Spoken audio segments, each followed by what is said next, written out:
simkuring pun pena Dwi Oktaviani. Tepangkeun wasta simkuring Bella Napitasari. Tepangkeun wasta simkuring pun Lede Sundari. Tepangkeun wasta simkuring pun Ika Nur Ajijah. Tepangkeun wasta simkuring Randy Rahmayandi. Tepangkeun wasta simkuring Alma Hapina. Tepangkeun wasta simkuring Muhammad Galuh Rizalin. Tepangkeun wasta simkuring pun Diki Gunawan. Kurang sadaya ti 12 PPSI. Aranjeun bunga jadi orang Sunda teh. Oh ari kitu mah abdi tanggung bunga pisan. Ya puguh atuh. Alasanna naon coba jadi orang Sunda teh? Kusabab Sunda mah pisan budayana. Bener ya, Aranjeun bunga jadi orang Sunda. Emang mah Aranjeun wano gitu jadi orang Sunda. Wano tapi teh genre. Tah ieu permasalahanna urang Sunda teh teu wano kana budaya urang sorangan. Leuwih parahna deui budaya Sunda teh di kalangan budak ayeuna teu dipika wano jeung dipika cinta. Padahal budaya Sunda teh rada pisannya. Muhun di antara wae dina kasenianana aya kacapi, kawitan, wayang golek, pupuh, gamelan, kampak gendang jeung sajabana. Tah eta abdi resep pisan kana wayang golek caritana pikasirieun. Lamun abdi mah jaipongan gerakanna sok pas jeung tarengan musikna. Sajabat di kasenianana aya oge alat musik Sunda teu leuwih hade. Muhun alat musiknya teh seueur pisan di antara nanti kacapi, suling, gendang, kolok, salendro, saron jeung sajabana. Bener pisan komode suling jeung gendang sok sering dianggo dangdutan. Suling mah anu didamel tina bambu pan aya bolongan parantina dana lamun dipurungkeun pernah kana hatete sorana geunaheun. Kacapi oge. Sanes kusabab kitu suling mah teu asa ngiupna ge nyaeta tapi ku cara nempatkeun ramu arurang kana bolonganna anu pas sangkan sorana teh jadi geunaheun pisan. Oh, muhun ari kendang mah biasana ditabeuna teh ditepakan jiga nu asal tapi hasilna sok hade wae. Biasana mah ari kendang teh didamelna tina kulit sapi. Kacapi oge hampir sami pan sareng gitar. Puguh. Ari pelok salendro teh naon? Pelok salendro teh nyaeta alat musik anu paranti karawitan. Oh, ari saron?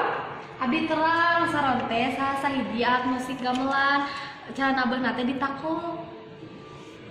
Aya deui sajabatina alat musik nyaeta pakaian adat. Tah eta pakaian adat mah abdi terang pakaian adat Sunda teh nyaeta batik, kabaya. Tah salah sahijina ieu nu nuju dianggo ku abdi tah ieu teh ikat Sunda salah sahiji adat Sunda. Anu atuh di tatar Sunda teh pinu ragam budayana. Mun eta bener. Oh.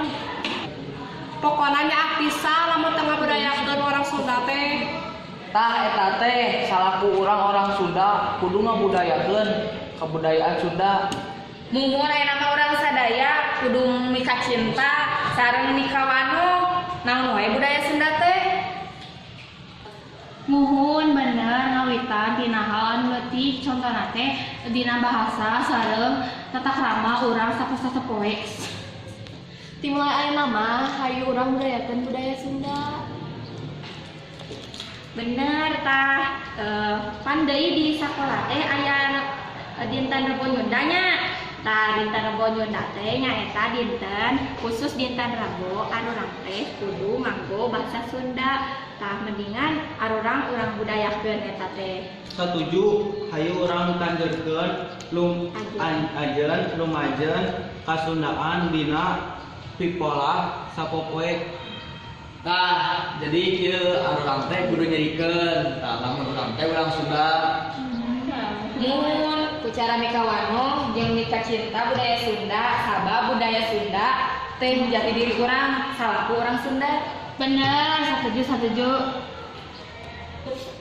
Tah mendingan pan arurang teh kudu ngabudayakeun budaya Sunda ti ngawitan hal anu alitnya.